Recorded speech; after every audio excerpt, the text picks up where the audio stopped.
마태복음 22장 37절부터 39절까지 우리 기쁜 목소리로 마음과 목소리를 합하여서 함께 봉독해 보겠습니다. 같이 읽겠습니다.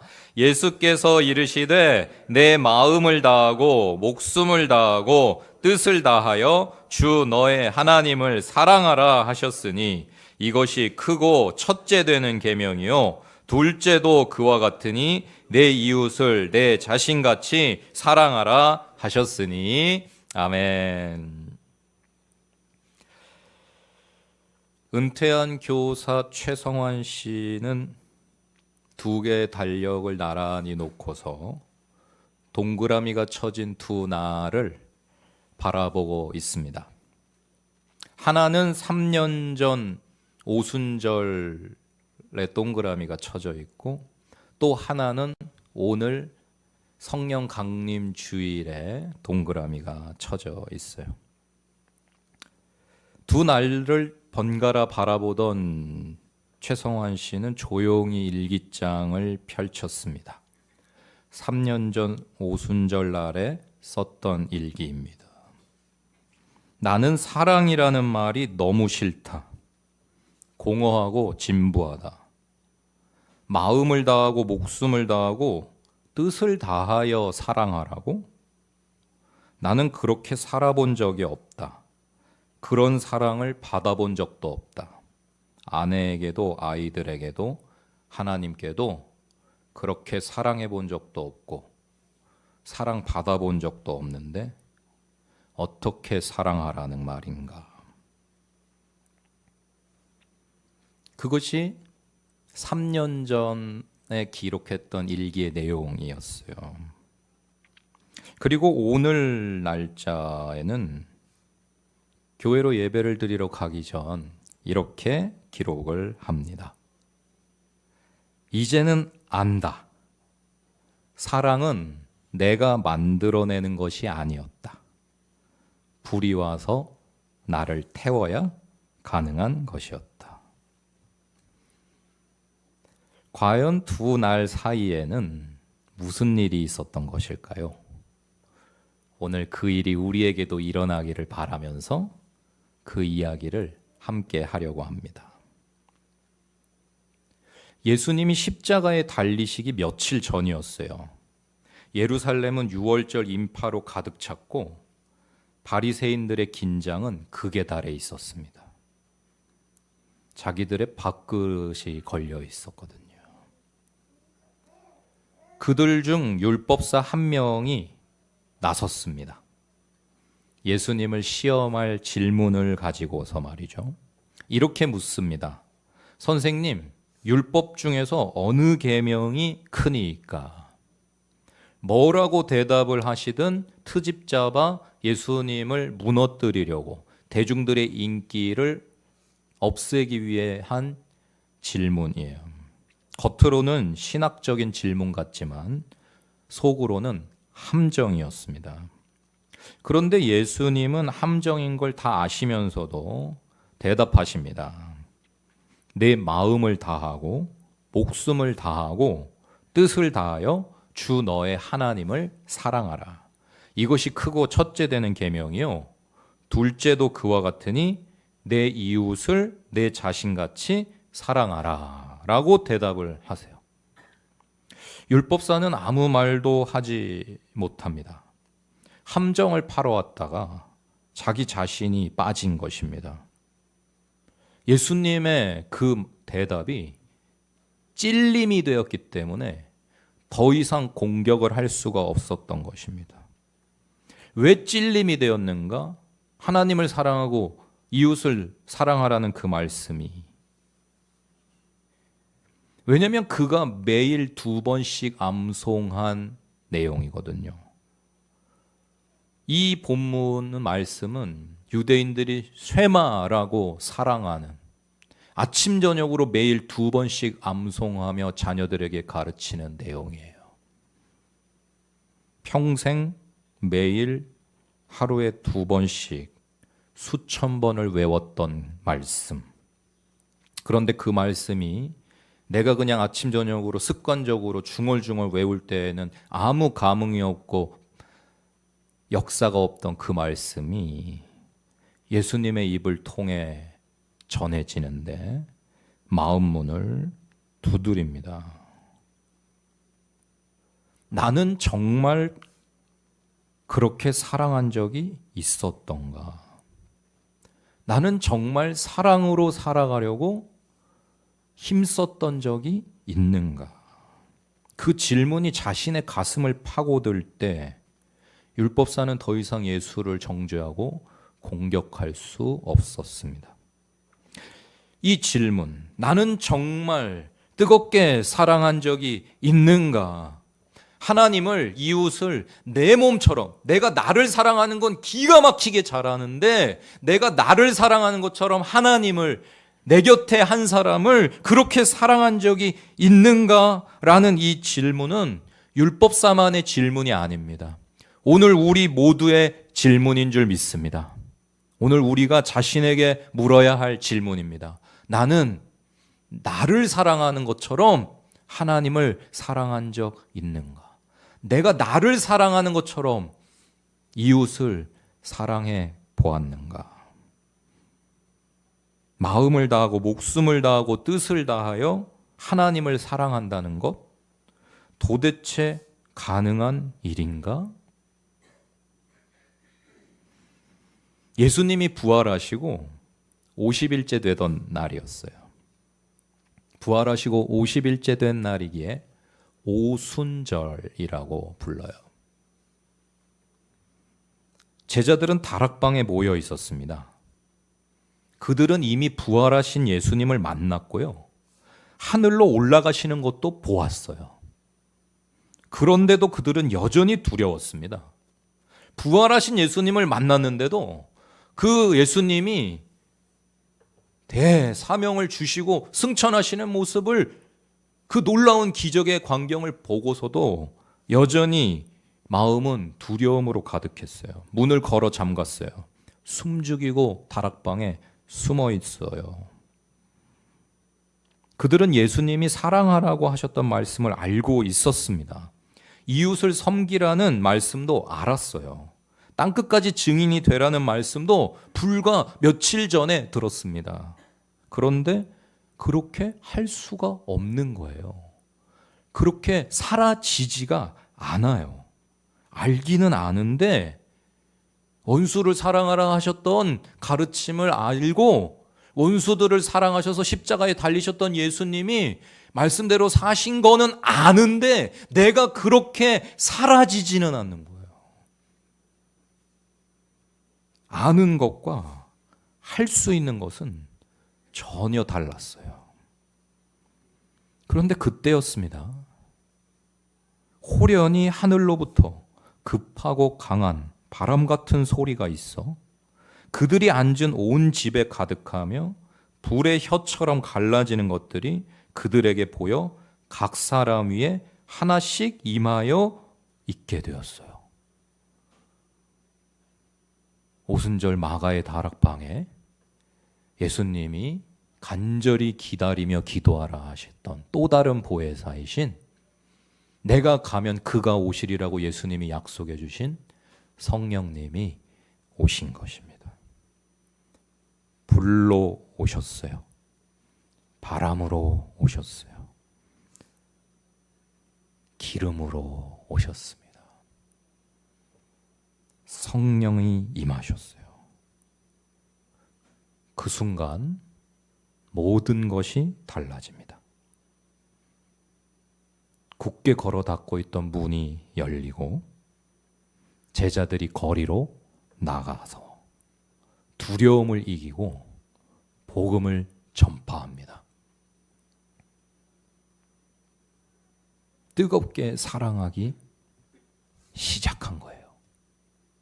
하나님을 사랑하고 이웃을 사랑할 수 없어 두려워가지고 내 목숨이 아까워 숨어있던 그들이 똑같은 사람인데 성령이 오시자 하나님을 향한 사랑과 이웃을 향한 사랑으로 충만해져서 죽음의 두려움도 이길 수가 있게 되고 자신을 향한 이기심을 내려놓을 수 있게 된 것입니다. 그 뜨거운 사랑으로 나가서 내 목숨보다 귀한 영혼들을 구원하려고 담대히 입을 열어 복음을 전할 때에 수천 명, 수만 명이 그리스도께로 돌아오기 시작했습니다. 다시 성환 씨 이야기로 돌아가 봅니다. 그는 40년 가까이 교회에 다녔어요. 장로였습니다. 성경도 잘 알았어요. 쉐마도 줄줄 외울 수 있었습니다. 그런데 집에 돌아오면 다른 사람이었어요. 아내가 말을 걸면 신문으로 얼굴을 가렸습니다. 자기 할 일, 자기가 정해놓은 스케줄 바쁘면 가족들 신경 쓰지 않았어요. 아이들이 성적표를 내밀면 숫자로만 보았습니다. 등급으로만 보였어요. 교회에서는 웃는 얼굴이었지만 가족 앞에서는 차가운 사람이었습니다. 그의 이중적인 모습에 가족들은 병들어갔어요. 신앙은 다음 세대로 전수되지 않았습니다. 은퇴를 하고 집에 있는 시간이 많아졌어요. 그제서야 보이게 되었습니다. 자신이 외톨이라는 것을. 아내의 눈엔 오랫동안 쌓인 외로움이 가득했고 아이들은 아버지 앞에만 서면 또 혼날까 싶어 긴장감으로 가득한 모습.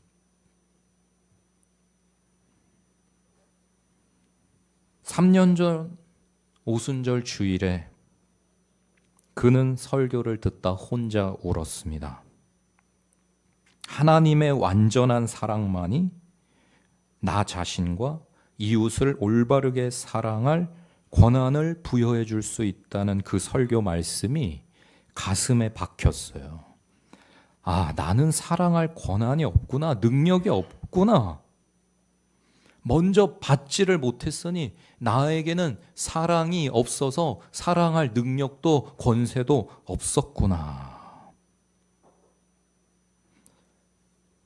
먼저 하나님을 사랑할 수 있게 되어서 사랑이신 하나님의 십자가의 사랑을 충만히 내가 채워야 내가 또 누군가를 진실로 사랑할 수가 있는 것이었구나. 나는 하나님의 사랑으로 나를 채우려 하지 않았기에 내 가족조차도 사랑할 수 없었던 존재이구나. 깨달아지자 눈물이 터지고 예배가 끝났는데도 한동안 자리를 지키며 눈물로 기도하였습니다. 처음으로 진실한 기도를 하나님께 드립니다. 하나님, 저는 사랑하는 법을 모릅니다. 가르쳐 주세요. 아니, 채워 주십시오. 그동안엔 멋들어지게 기도했어요. 장로로서 오래 수십 년 신앙생활한 그 경력으로, 노하우로 아는 말씀, 외운 말씀 가득해서 청산유수 줄줄줄줄 남들 들으라고 멋들어지게 기도했었는데 한 번도 눈물 콧물 흘려가며 진심으로 저는 연약하니 도와주세요. 기도해 본 적이 없었다는 것을 깨닫게 되었습니다. 사랑할 줄 모른다고 도와달라고 가르쳐 주세요. 채워 주세요. 기도하는 그 눈물의 기도에 하나님이 응답하셔서 성령으로 충만케 하셨어요. 목이 마른 사람이 있었습니다. 컵을 들었어요. 근데 비어 있습니다. 그러니 옆 사람에게 따라주려고 해도 줄 수가 없어요. 가진 게 있어야 주죠. 여러분, 이것이 우리의 문제입니다. 예수님은 사랑하라고 명령하셨어요.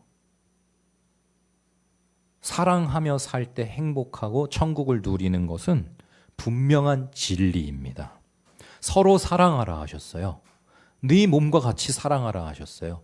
원수까지 사랑하라 하셨어요. 무슨 말이냐면 사랑하지 말아야 될 사람, 구원받지 말아야 될 사람은 이 세상에 아무도 없다는 거예요. 너가 죄인 중에 괴수인데 내가 너를 사랑하여 너도 구원했는데 구원받지 못할 사람이, 용서받지 못할 사람이 누가 있겠느냐는 가르침이에요. 그 사랑의 말씀을 바리새인들처럼 규칙으로 여겨 사랑하려고 하면 사랑이 의무가 됩니다. 부담이 되고 결국 탈진하고 말죠. 왜 그러냐? 컵이 비어 있기 때문입니다. 유대인들에게 쉐마는 매일 2번씩 외우는 것이었어요. 하나님을 사랑하라고, 네 몸처럼 너의 이웃을 사랑하라고 매일 2번씩 외웠어요. 그런데 그것이 그저 입술의 반복이 되어질 때 마음은 점점 메말라 갔습니다.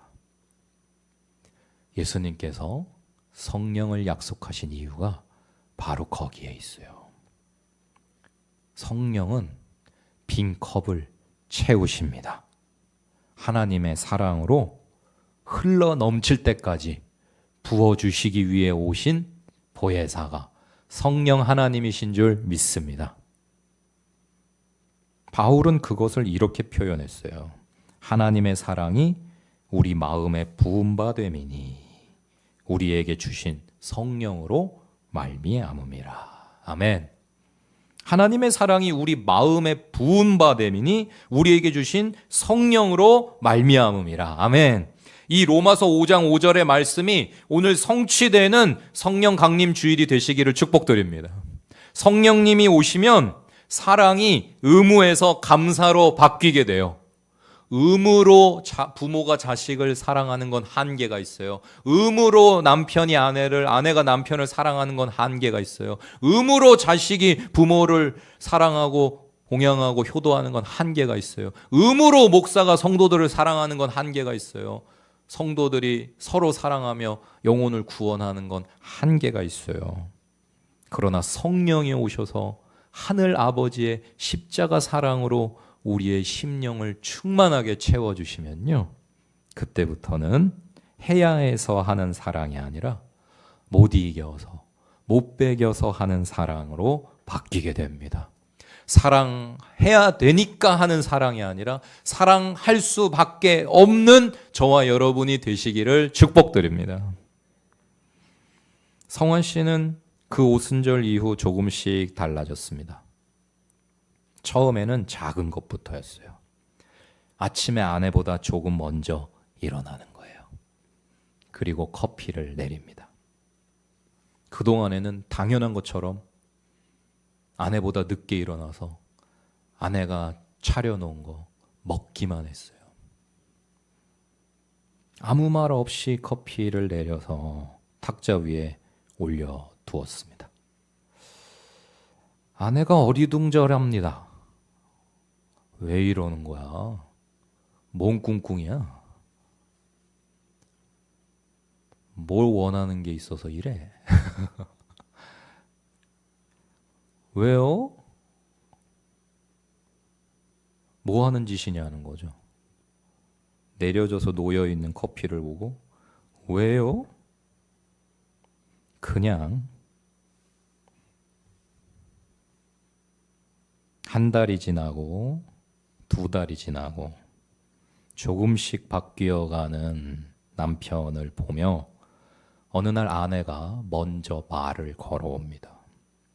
여보, 요즘 당신 뭐가 달라졌어요? 성환 씨는 웃으며 말합니다. 불이 좀 붙었나 봐. 에? 아내는 무슨 말인지 모르지만 아내의 얼굴에 걸려있는 환한 미소를 보면서 행복해집니다. 여러분, 마음을 다하는 사랑은 마음을 다해, 힘을 다해, 뜻을 다해 사랑하라니까 무슨 엄청난 사랑을 해야 될 것 같아서 우리가 지레 겁먹고 사랑해보려는 시도조차도 안 하는데요. 여러분, 마음을 다하는 사랑은 거창할 필요가 없어요. 진심만 있으면 돼요. 매일 아침 아내를 사랑하기에 10분 일찍 일어나서 아내 일어나면 먹으라고 커피를 내리는 것이면 충분합니다. 목숨을 다하는 사랑은 멀리 있지 않아요. 지금 이 자리, 내 곁에 있는 사람과 함께 있습니다. 뜻을 다하는 사랑은 특별한 날에 하는 게 아니고 오늘, 지금 이 순간에 할 수 있는 일을 하는 것이에요. 사랑하면 마음이 보이고요. 그러면 내가 해야 될 일이 보입니다. 아, 우리 아내가 이런 것을 좋아하는구나. 아, 우리 남편이 내가 이렇게 하면 기뻐하겠구나.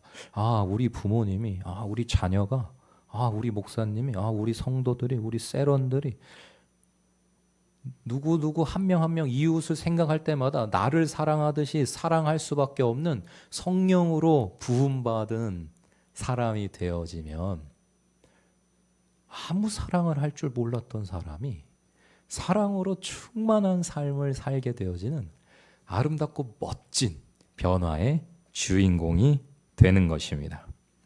저와 여러분이 오늘 모두 그 주인공이 되시기를 축복드립니다.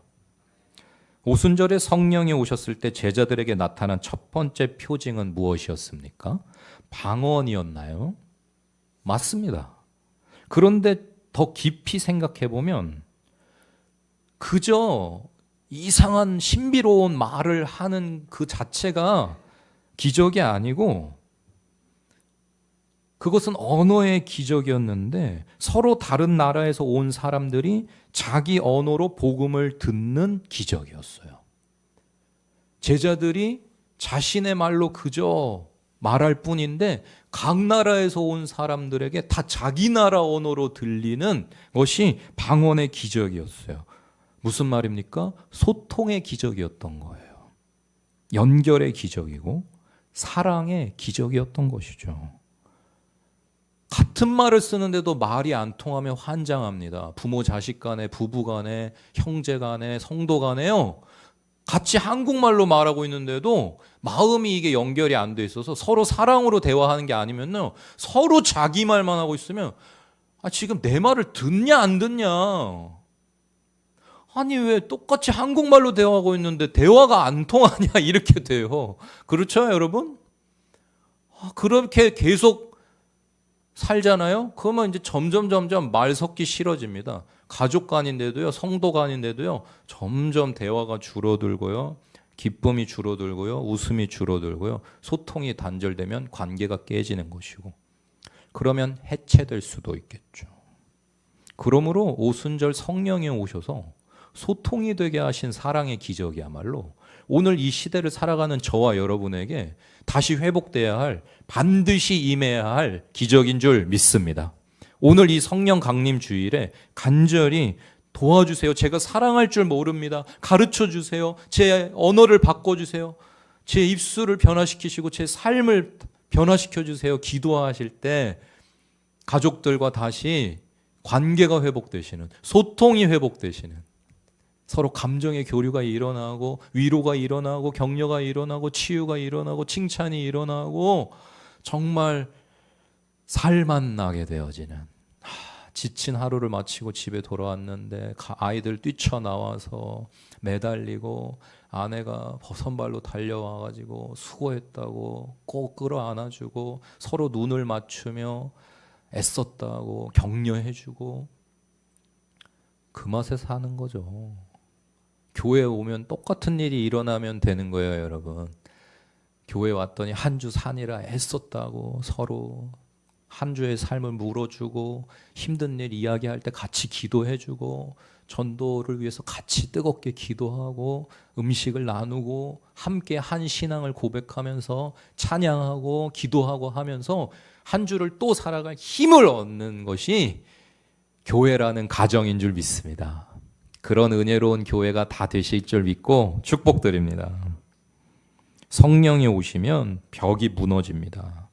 유대인과 이방인 사이의 벽이 무너지게 되었고 남자와 여자의 벽이 무너지게 되고 노인과 청년의 벽이 무너지고 나와 저 사람 사이의 벽이 무너지게 됩니다. 그리고 그 자리에 사랑이 흘러가게 되는 것입니다. 예수님이 말씀하신 두 계명이 하나로 연결되는 것이, 하나님을 사랑하라와 이웃을 사랑하라가 둘이 아니라 하나로 연결되어지게 하시는 것이 성령이 하시는 일입니다.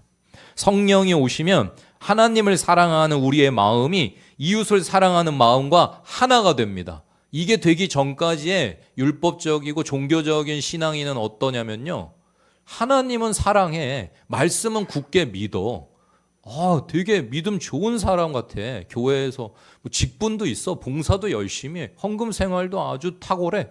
그런데요, 그 사람이 아직 성령 충만이 안 돼가지고 하나님 사랑하는 이 마음이 이웃 사랑이 안 되면요, 그 말씀 고스란히 들고 가가지고 그걸로 이웃들 정죄합니다, 판단합니다, 비판합니다, 투덜거립니다, 원망합니다, 불평합니다. 아직 하나님 사랑과 이웃 사랑이 하나가 되어지지 않아서 그래요. 자기밖에 몰라요. 교회 다니는 크리스찬이라면서도 자기 손해 안 봐야 되고, 자기 편해야 되고, 자기가 잘 먹고 잘 살아야 되고, 내가 평안해야 되고, 내가 원하는 대로 이루어져야 되고. 하나님은 사랑해요, 그 사람이. 성령이 필요합니다. 우리 각 심령에 성령이 오시면 하나님을 사랑하는 그 충성된 믿음으로 이웃을 내 몸과 같이 사랑할 줄 알게 되어지는 줄 믿습니다. 교회에서만 작동하는 여러분의 믿음이 성령 충만을 오늘 받으심으로 여러분의 삶에서, 가정에서, 학교에서, 직장에서, 이웃들과의 관계에서 이루어지시기를 축복드립니다. 저도 구원받아야 될 하나님이 간절히 찾으시는 한 영혼이야. 그러면서 오래 참고 손해보고 어려움 당하고 희생하고 내 몸과 같이 사랑하면서 하나님께 영광과 기쁨을 돌리는 빛과 소금으로 살아가실 여러분을 축복드립니다. 이제 성원 씨는 오늘 성령 강림 주일 예배에 우리와 함께 앉아 있습니다. 3년 전에 일기장을 품에 안고서 말이죠. 예배가 시작되고 찬양이 울려 퍼집니다. 그는 3년 전에 그 기도를 다시 드립니다. 지난 3년 동안 매일 해왔던 기도입니다. 하나님, 오늘도 채워주세요. 흘러 넘치게 해주세요. 제 손에 있는 사람들, 하나님이 제 곁에 만나게 하시고 붙이신 사람들이 어떤 사람이든 어떤 모습이든 나를 기쁘게 하든 힘들게 하든 하나님이 나를 있는 모습 그대로 끝까지 사랑하시는 것처럼 저도 그들을 사랑할 수 있게 도와주세요. 기도를 드리는데 바람이 불어오는 것 같아요. 불꽃으로 임하시는 것 같아요. 성령이 기름을 부어주시니까 인생에 여러 가지 버겁고 힘든 일들이 있는데 이상해요. 기쁨이 넘쳐요. 뭔가 좋은 일이 일어날 것 같아요. 하나님이 말씀대로 충성하며 이웃을 사랑한 나에게, 우리 가정에게 엄청난 복으로 역전시켜 주실 소망이 생겨요.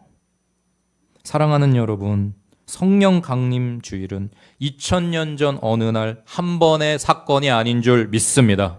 오늘 이 자리에서도 진정 마음으로 무릎 꿇고 하나님, 제가 사랑할 줄 모릅니다. 하나님을 사랑할 줄 모릅니다. 사랑할 수 있게 해주십시오. 제가 한 영혼도 내 몸처럼 사랑을 할 줄 모릅니다. 사랑을 하려고 해본 적도 없습니다. 하나님 나라와 멉니다. 지식일 뿐입니다. 평생 교회를 다니고 신앙생활을 했지만 아직 성령으로 충만함을 받지 못해 하나님 사랑이, 이웃 사랑이 되지 못했습니다.